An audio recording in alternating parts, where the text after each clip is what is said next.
글쓰기를 누군가한테 가르쳐 줄 때 또 되게 마음이 아픈 사람에게 이 방법을 가르쳐 줘요. 뭐냐면 너무너무 아프고 힘들 때 그래서 그 감정이 채 마르지 않을 때 그걸 쓰는 거예요. 그 마음 그대로를 문장을 쓰지 말고 마음을 그냥 옮기는 거예요. 맞춤법도 틀리고 하는데 그거 다 신경 쓰지 말고 그냥 마음과 글이 같이 가게 쓰고 딱 접는 거예요. 그리고 난 뒤에 한 반년에서 1년 정도 지난 뒤에 그 글을 읽으면요 되게 위로를 받아요. 항상 우리가 생각을 할 때 문제는 영원하다라고 생각을 할 때가 많거든요.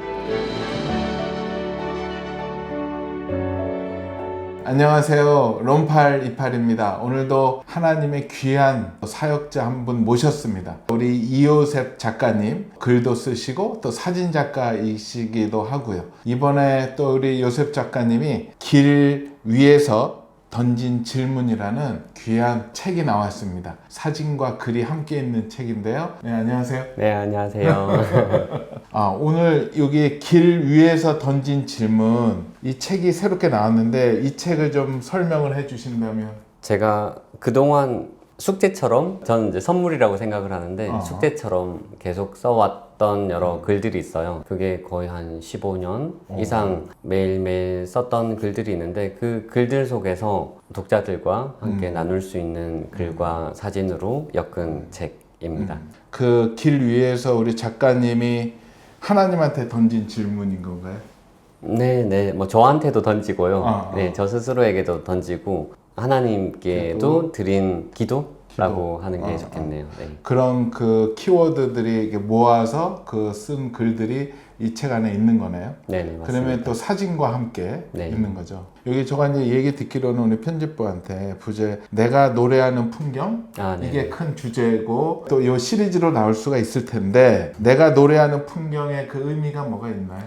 내가 노래하는 풍경은 사실은 뭐 일기로 제가 계속 글을 쓰다가 하나의 어떤 제목으로 묶어보자 라고 한 게 내가 노래하는 풍경이에요. 이제 노래라는 말은 기도라는 말을 찬양한다 라는 말을 담은 말이고요. 그 글로 한번 썼다가 예를 들면 사실은 숲도 노래하고 별도 노래하고 하나님이 노래하라 라고 하는 여러 가지 풍경들을 보고 이제 노래한다라는 이런 글들이었는데 그걸 보면서 이게 이제 기도한다, 찬양한다, 그냥 일상 속에서 쓴 여러 가지 글들을 이런 제목으로 묶었습니다. 이 표지글의 부제 개념으로 그분과 함께 걸어가는 대단하지 않지만 빛나는 일상이라고 이렇게 했는데 어떤 작가님만의 묵상이 있었나요? 저는 책을 많이 냈는데 제가 글을 잘 쓰는 사람이라고도 생각하지 않고 제가 사는 일상이나 제가 사는 게 대단하고 멋진 삶이라고 생각해 본 적은 한 번도 없었던 것 같아요. 그냥 선물 같은 인생인데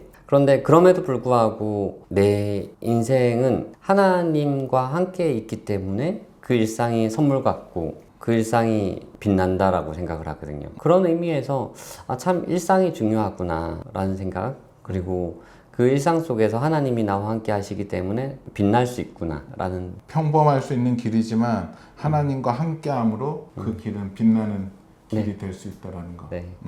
그러면 항상 하나님과 소통하려고 노력하고 여쭤보고 받고 하는데 그게 이제 잘 안 되는 분들이 있어요. 이거를 어떻게 일상에 들어오게 할 수 있을까 한다면 어떠한 방법이 있을까요? 하나님과 대화가? 저도 하나님의 대화가 쌍방으로 막 소통되지 않아요. 다만 하나님의 약속이 있고 그 약속 위에서 내가 살아가다 보면은 시간이 지나서 계속해서 알게 되는 것 같아요. 앞이 막 보여서 분명해서 무언가를 걸어간다라기보다는 걸어갔더니 거기에 하나님이 팔 벌려서 나를 기다리고 있었구나 라는 것들을 알고 있는 것 같아서 그래서 그 관계들이 계속 쌓이면은 그 다음 걸음을 걸어갈 수 있는 개념인 것 같죠. 예를 들어서 예수님이 부자 청년에게 말씀하신 것처럼 너희 가진 것을 다 팔아서 가난한 자에게 줘라 라는 말씀을 지금 우리에게 던져졌을 때 딱 순종하기는 전 쉽지 않다 라고 생각을 하죠. 하지만 아주 작은 관계들이 쌓이면 누군가 남녀가 사랑을 하게 되면은 너가 이제 이 사람을 사랑했을 때 너가 포기해야 될 것들도 많아. 뭐 여러 가지가 있으면 사실은 그렇게 사랑하기가 쉽지 않지만 그게 아니라 이 사람을 정말로 사랑하는 게 쌓이고 나면은 이 사람의 헌신이 희생이라고 생각하지 않잖아요. 사랑의 어떤 과정이라고 생각을 하지. 그런 의미에서 제가 살아가는 여러 가지 일상들은 제가 하나님께 드린 어떤 대단한 어떤 희생이나 헌신이라고 생각한 적은 없었고 그냥 함께 걸어간 시간 그 속에서 아프면은 아무것도 들리지 않을 때도 그걸 그냥 하나님께 아파요. 그리고 왜 침묵하세요?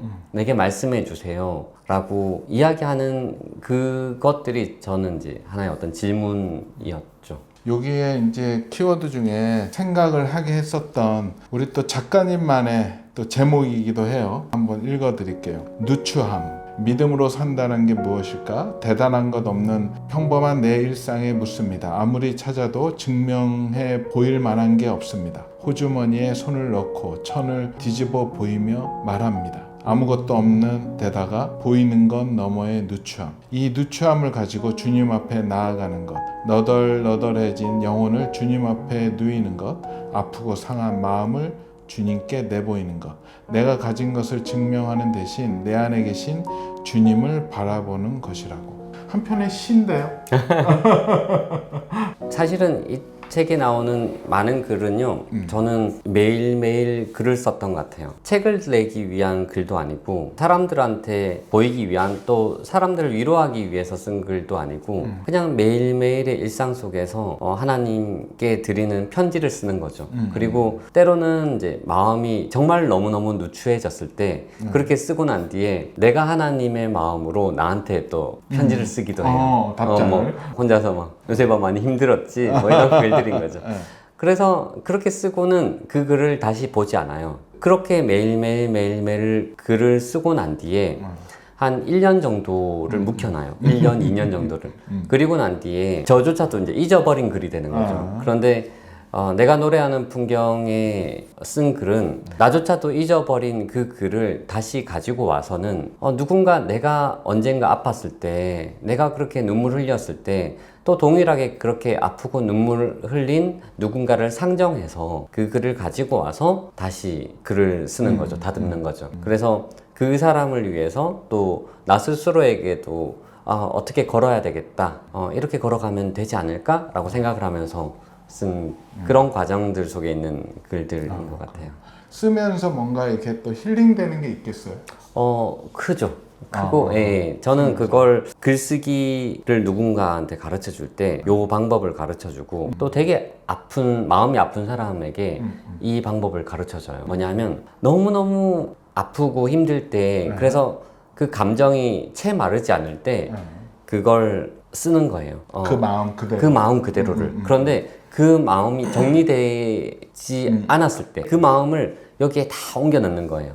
다 옮겨 넣고 너무너무 속상해서 보통은 문장을 쓰잖아요. 우리는 문장을 쓰는데 문장을 쓰지 말고 마음을 그냥 옮기는 거예요. 그래서 때로는 뭐 오타들이 나오겠죠. 오탈자도 나오고 막 맞춤법도 틀리고 하는데 그거 다 신경 쓰지 말고 그냥 마음과 글이 이제 같이 가게 쓰는 거죠. 같이 가게 쓰고 딱 접는 거예요. 그리고 거기에 조금 더 마음의 여유가 있다면 아까 제가 말씀드린 것처럼 하나님이라면은 그런 내게 어떻게 위로하실까? 너무 막막하면은 먼저 그랬니? 우리가 TV에 공감 프로그램 보면 많이 그렇게 얘기하잖아요. 그렇게 해서 이것도 생각하지 말고 그냥 막 쓰는 거예요. 쓰고는 접는 거예요. 접어요. 다시 읽어볼 필요도 없고 그리고 한 6개월, 1년 정도 지나서 아니 잠깐만 거기서 읽어볼 필요가 없다라는 의미는 네. 어떤 상황이 생길까봐 아예 딱 생각을 안 하는 거예요? 굳이 여기에 의미 부여를 할 필요는 없다. 그리고 난 뒤에 한 반년에서 1년 정도 지난 뒤에 그 글을 읽으면요 되게 위로를 받아요.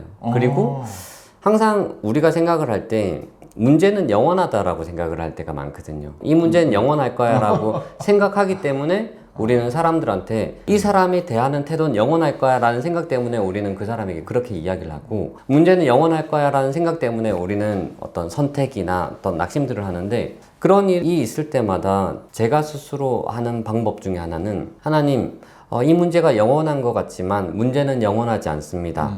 영원한 것은 하나님이십니다. 이렇게 스스로 선포하게 되는 거죠. 그러면 1년 전에 굉장히 힘든 상황 가운데 썼던 게 1년 후에 딱 볼 때는 그 문제가 해결된 다음에 볼 때도 있고. 그렇죠. 문제가 그대로 지속될 수도 있고, 하지만 사실은 1년 정도의 시간이 지나면요. 문제가 어떻게든 바뀌어 있다라는 걸 알게 되는 거죠. 그럼 뭐 당장 뭐 예를 들어 자녀들의 문제라고 한다면 그 자녀들이 또 자라 있기도 하고, 사람과의 관계가 여전히 외면되어 있을 수 있지만, 여전히 갈등 속에 있지만, 그때 그 마음은 아니라는 거죠. 그래서 이제 그 시간을 보고, 아, 시간이 지났을 때 내가 그것이 문제가 영원하다라고 생각을 했었던 그 마음들이 어떻게 바뀌었는지도 알게 되고, 또 너무 의미 부여를 하지 말라고 한 게, 이거 하나하나를 의미 부여하게 되면은 그 세계 속에, 그 문제 속에 빠져들게 되는 거예요.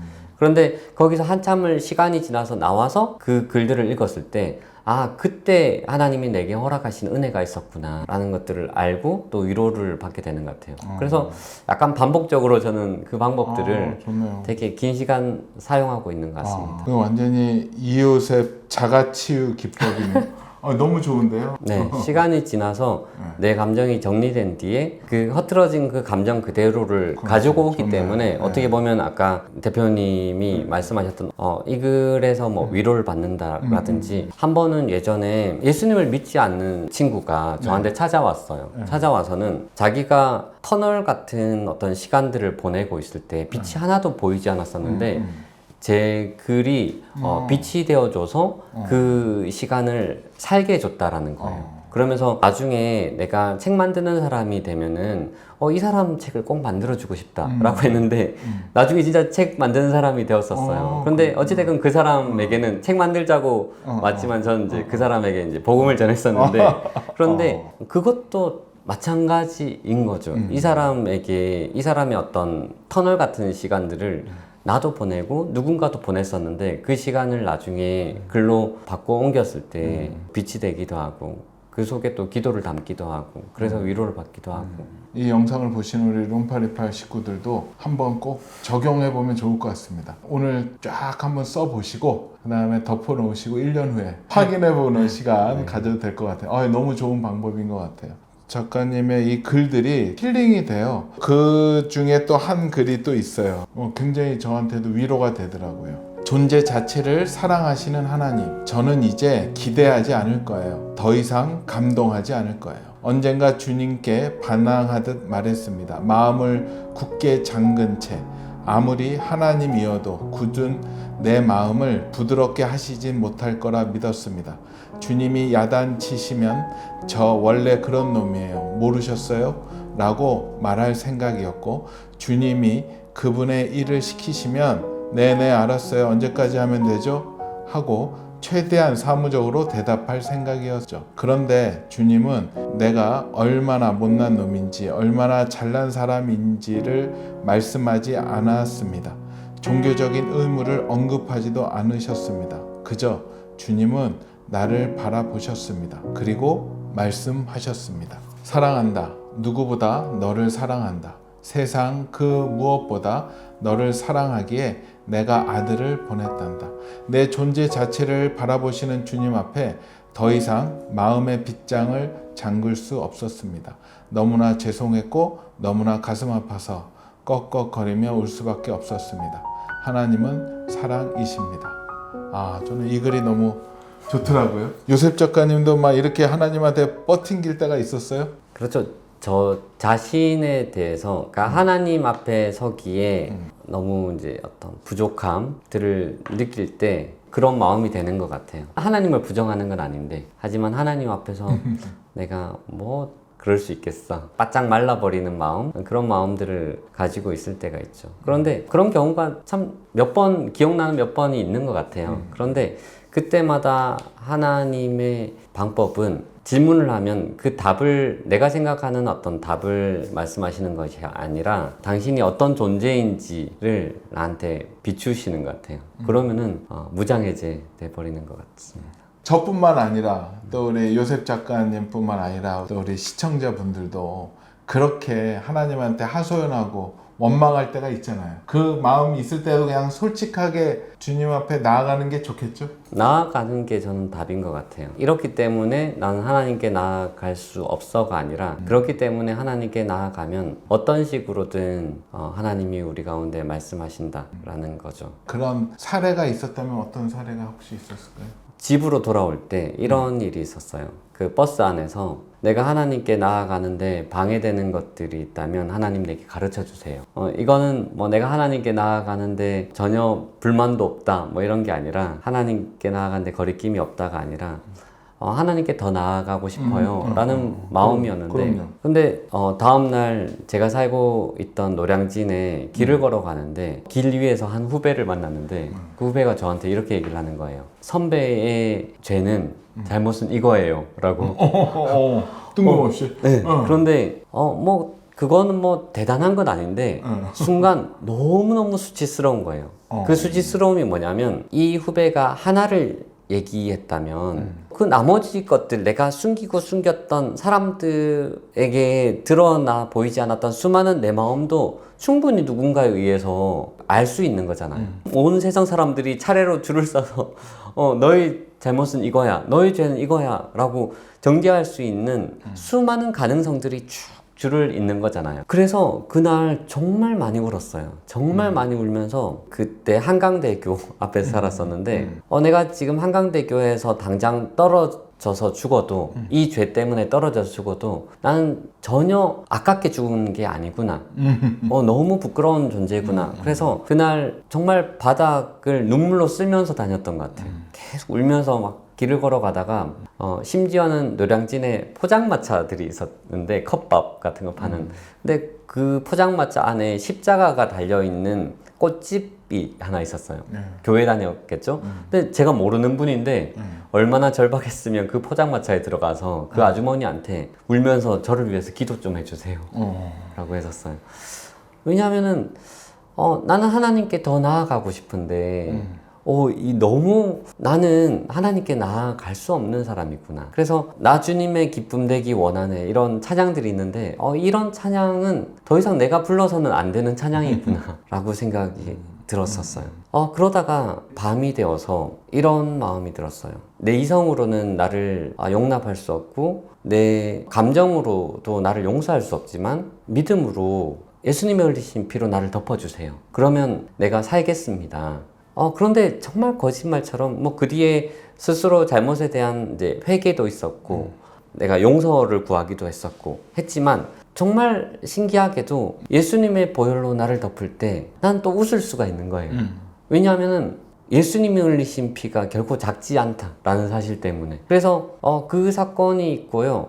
정말 한참 동안 성찬식을 하거나 뭐 보혈 찬양을 부르거나 하면은 정말 많이 울었던 것 같아요. 왜냐하면은 이 피가 아니면 나는 살 수 없는 사람이구나. 그래서 로마서에서도 있고 이제 다윗도 고백했던 것처럼 죄가 가리운 자는 복이 있나니라는 말이 얼마나 복된 말씀인가. 죄가 가리워지지 않았다면 나는 오늘도 살 수 없었을 텐데. 뭐 이런 뭐 자잘한 여러 가지 이야기들이 있습니다. 그게 자잘하지 않죠. 가장 핵심적인 건데. 네네. 그럴 때 좀 하나님한테 좀 속상함이 있지만 그럼에도 불구하고 항상 우리를 기다려 주시고 용서해 주시고 또 품어 주시는 아버지의 사랑을 더 깊이 깨달아지는 계기. 이거랑도 연결되는데 요 글 중에서 가장 마음에 와닿는 글을 좀 뽑아달라고 했는데 아픔이라는 글을 뽑아주셨어요. 그거는 저자가 직접 읽어주는 아픔에 대한 글을 보고 또 한번 얘기 나눴으면 좋겠습니다. 꼭 믿음의 시련이 아니더라도 아픔의 시간을 보낼 때면 당연하게도 아픔의 감정을 느낍니다. 20대 초반에 기도했습니다. 이 감정이 누군가를 이해하거나 위로할 수 있는 근거가 될 테니 많은 감정을 알고 싶다고요. 하나님은 이 기도에 응답해 주셨습니다. 하지만 아픔은 아팠습니다. 기도에서 얻은 감정이라고 가짜 감정이나 가짜 경험이 아니었기 때문입니다. 나는 기도한 건 까맣게 잊고 도리어 주님께 이렇게 묻곤 합니다. 하나님, 이 아픔의 이유를 모르겠습니다. 도대체 왜 이런 시간을 보내야만 하나요? 어떤 계기로 이 글을 쓰게 됐을까요? 사람들 각자마다 이제 아픔의 시간들을 보내잖아요. 그런데 저도 이제 어떤 힘든 시간들을 보낼 때 제가 20대 초반에 드렸던 이 기도가 생각이 나는 거예요. 그러면서 이 시간은 하나의 어떤 기도의 응답이구나 라는 것들을 생각하기 때문에 그 아픔은 또 다른 의미로 제게 다가오는 거죠. 예를 들면 이런 거예요. 마리아에게 시므이가 이렇게 예언했잖아요. 칼이 내 마음을 찌르듯 하리니. 근데 마리아가 예수님의 엄마로서 그 예수님이 십자가에 못 박히실 때뿐만이 아니라 수많은 시간에 정말 칼로 마음을 후벼 파는 것 같은 아픔을 정말 가까이에서 느꼈을 텐데 너무너무 아프지만 또 어떻게 느꼈을까? 아, 이 시간이 별개의 시간이 아니구나. 이 시간은 하나님의 계획 속에서 하나님의 주권 속에서 흘러가는 시간이구나 라는 것을 아는 순간 너무너무 아프지만 또 동시에 너무너무 저는 위로가 되었을 거라는 거죠. 그래서 제가 아픔의 시간을 보낼 때 제가 드렸던 기도를 생각하는 게 그런 의미에서 되게 위로가 되어요. 그래서 다른 분들도 사실은 아픔 없는 사람들도 아무도 없고, 하지만 그 아픔에 대해서 하나님이 내게 무엇을 말씀하셨는지, 어떤 약속을 하셨는지를 알게 되면은 아프지만 아프지 않다라는 것이 아니라 아프지만 그 아픔을 다르게 해석할 수 있는 여지가 생길 수 있다는 거죠. 이 글이 너무 좋더라고요. 위로할 수 있는 근거가 될 테니 많은 감정을 알고 싶다고요. 아, 이거 정말 무서운 말인데. 그죠? 이제 됐어요. 뭐 이런 거죠. 이제 됐어요. 네, 제 일기장에도 정말 많이 썼어요. 이제 충분합니다. 이제 됐어요. 취소할게요.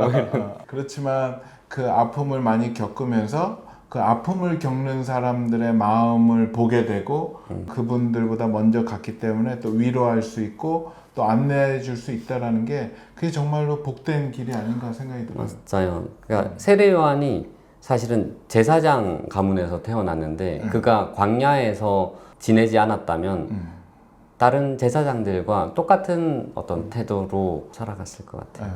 그리고 또 한 가지 혼란이라는 글이 있어요. 왜 나를 돕지 않는 거지? 무엇을 지체하는 거야? 그래서 언제쯤 온대? 손발이 맞아야 뭘 할 수 있지. 주님과 관계가 어지러우면 모든 게 혼란스러워집니다. 그분의 일하시는 방식, 성품, 주권, 긍휼함, 오래 참으심, 낭비하심, 용서, 어느 것 하나 이해되지 않습니다. 내가 옳은 게 아니라 주님이 옳으십니다. 다음 세대 기도회 같은 데를 가면요, 이야기하는 것 중에 하나가 이런 거죠. 이제 요즘은 되게 편리한 시대를 살아가는 거잖아요. 코로나 시간을 지나면서 우리가 강의나 영상들도 대부분 정속으로 안 보고 한 1.5배속, 그쵸. 2배속으로 막 이렇게 보잖아요. 막 돌려보다가 이제 코로나가 끝나고 대면에서 보고 또 설교도 대면에서 보고 하니까 사람들의 일반적인 반응은요, 너무 답답하다라는 거예요. 뭐 또 예화를 들어 결론을 말해 이런 거죠. 결론을 뭘 얘기하려는 거야. 빨리 결론을 말해.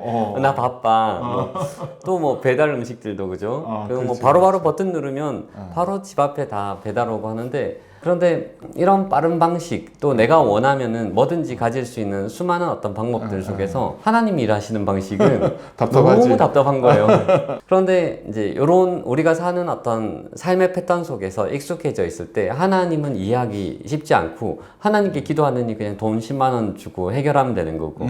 그런데 우리가 하나님을 언제 만날까? 하나님을 언제 만날 수 있을까? 특히 이제 다음 세대도 그렇고, 극단적으로는 전 이렇게 얘기를 해요. 내가 할 수 있는 방법 다 끝났어. 내가 도와줄 사람들한테, 나를 도와줄 사람들한테 아무리 도움을 요청해봐도 그 사람들은 더 이상 도와주지 못하고, 내가 할 수 있는 거 다 했는데 그래도 안 돼. 그랬을 때 결국은 이제 하나님을 만날 수 있다라는 거죠. 그래서 좀 아픈 말이지만 사실은 망하면은 하나님을 만나게 되잖아요. 그렇죠. 근데 성경에 있는 대부분도 마찬가지인 거죠.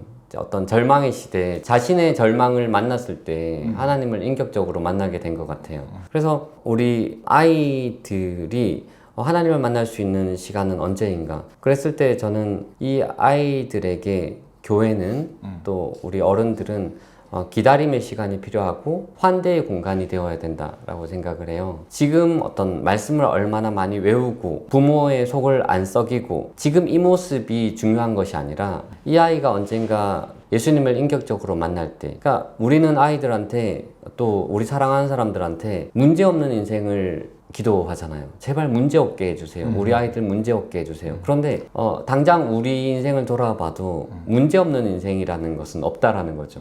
그렇다면 믿는 사람이나 믿지 않은 사람들이나 문제는 다 만나게 될 텐데, 예수님을 믿는 사람들은 똑같은 문제를 만나도 다르게 반응할 수 있다라는 거죠. 샬롬이라고 이야기를 하는 것처럼 똑같은 풍랑을 만나지만 그 풍랑 속에서 예수님으로 인해서 평안함을 누리게 되는 거죠. 그래서 이 아이들에게, 다음 세대에게 예수님을 인격적으로 만나기 위해서 우리는 기다림의 시간이 필요한데, 결국 이 아이들이 어떤 절망 속에서 예수님을 만날 때, 뭐 쉽게 얘기하면 이 아이들이 어떤 망하게 되었을 때, 그때 우리의 태도는 사실은 이 시간을 통해서 이 아이들이 예수님을 인격적으로 만나게 해주세요라는 기도의 성취의 시간일 수도 있다라는 거죠. 그 문장 중에서 네네. 어리석은 반응이라는 글이 있어요. 이거 한번 또 나눠주시죠. 소명이가 어릴 적에 잘못한 것에 대해 혼을 냈더니 아이가 씩씩거리고는 울며 말했습니다. 난 아빠가 싫어. 아빠랑 다시는 안 놀 거야. 영원토록 아빠와는 말도 안 할 거야. 그런데 10여 분이 지나서 화해하고 우리는 다시 친한 사이가 되었습니다. 소명이가 한바구음을 지으며 말했습니다. 난 아빠가 좋아. 세상에서 아빠가 가장 좋아. 만약 화가 난 소명이의 말을 문자 그대로 받아들였다면 어땠을까요? 너 지금 한 말 다시 해봐. 영원토록? 너 그 말 책임질 수 있어? 나도 너 싫어. 아마 우리는 화해하기 힘들었을지도 모릅니다. 아이는 자기가 하는 말이 어떤 의미를 담고 있는지 다 알지 못합니다. 그저 속상하고 슬픈 감정을 이런저런 말로 쏟아내는 것 뿐이지요. 나발에게 화가 나서 복수하려는 다윗에게 아비가일이 말합니다. 나발은 이름 그대로 어리석은 자입니다. 혹시 어리석은 자의 말과 상황 앞에 똑같이 반응하고 있지는 않나요? 변하지 않는 상대, 사실과 다른 말들 앞에서 잠시 판단을 유보하고 주님께 묻습니다. 이 글을 쓸 때 어떤 계기가 있으셨어요? 뭐 이런 상황들은 되게 많이 만나는 것 같아요. 그리고 이제 이런 상황들이 저는 하나의 어떤 인생이라고 생각을 하고, 또 소명이가 주인공이라서 소명이가 매번 그러는 것 같지만 소명이가 6살에 유치원에 갔거든요. 제 아내가 이제 6살까지 소명이를 집에서 양육을 하다가 6살에 유치원에 가니까 얘가 유치원이 너무 좋은 거예요. 그래서 하교하고 집으로 돌아왔는데 이제 다시 유치원에 가고 싶은 거예요. 그래서 계단에서 막 버팅기면서 엄마에게 막 유치원에 다시 보내달라고 막 그러다가 엄마한테 이제 이런 말을 했죠. 난 세상에서 엄마가 제일 싫어. 그런데 그때 아내가 뭐라고 답을 했냐면, 그래? 나는 소명이가 세상에서 제일 좋은데 라고 답을 했었어요. 그리고 소명이가 집에 와서 조금 낮잠을 자고 나니까 또 언제 그랬냐는 듯이 다시 일상을 살게 된 거죠. 짧은 어떤 이런 이야기들이 우리의 어떤 인생과도 같다. 이 인생 속에서 너가 이 말을 했지? 그렇다면 나는 이 말을 할 거야 라고 우리가 수많은 선택들을 하는데, 나는 어떻게 반응할까를 계속 묻게 되는 것 같아요. 이 책을 보신 분들이 이 책을 보고 꼭 하나 건져갔으면 좋겠다 하는 거는 무엇이 있을까요? 우리가 다 바울이 될 수가 없고 우리가 다 베드로가 아니고, 그냥 우리는 어떻게 보면 평범한 일상을 살아가는 그 한 명일 뿐이지만, 그 평범한 그 일상 속에 하나님을 초대할 때 우리의 작은 일상 속에서 하나님의 뜻이 저는 각자의 인생 속에서 이루어질 수 있다. 그것을 깨닫고 느끼고 묵상하면 좋겠다. 요즘에 가장 많이 던지는 질문은 무엇이 있으세요? 저는 사실은 기대하지 않는다라는 말을 자주 해요. 왜냐하면 기대하면은 실망하게 되잖아요. 많이 기대해봤고 많이 실망해봤고, 그래서 사실 기대하지 않으면 살아가는데 저한테는 많이 도움이 되더라고요. 그런데 하나님이 제게 기대하지 않는다라고 말하지 마라고 말씀하시는 거죠. 하나님이 내게 허락하신 그 하루하루를 사람과 사람 속에서 너는 매일 기대해. 내가 무엇을 예비하고 또 그 기대하지 않는 사람들을 통해서 또 어떤 일들을 하게 될지. 그래서 그럼에도 불구하고 하나님 매일 기대하면서 살아가겠습니다. 아멘. 그래서 이 기대함이 있기 때문에 책도 나오게 되고, 생각지 못하게 또 롬파리팔도 나오고, 다니엘 기도에 올해 또 강사로도 또 나가고 기대가 됩니다. 그래요. 오늘 또 기도 한번 해주시고 마무리하겠습니다. 하나님 아버지 감사드립니다. 우리가 살아갈 때 알지 못한 일들이 너무나 많고 또 불만과 속상함과 불평들이 또 너무나 많습니다. 하지만 기대하지 않게 만드는 세상 속에서 기대하지 않을 테야 라고 이야기할 때도 많지만 하나님이 기대할 것을 말씀하시면 기대하겠습니다. 왜냐하면 내가 주인이 아니고 우리가 주인이 아니고 하나님이 주인이시기 때문입니다. 하나님, 우리의 수많은 질문들이 있습니다. 하나님, 살아가는 데 있어서 낙담과 실망과 눈물들도 너무나 많습니다. 하지만 그럼에도 불구하고 감사할 것들도 너무나 많습니다. 하나님, 우리가 무엇을 선택하고 무엇을 바라보고 어떻게 걸어갈 것인가, 우리의 수많은 기도와 질문들 속에서 답하여 주시옵소서. 우리 인생 가운데 하나님의 기쁘시고 정말 선하신 뜻들이 온전히 이루어질 수 있도록 주님 이 기도를 사용하여 주십시오. 예수님의 이름으로 기도드립니다. 아멘.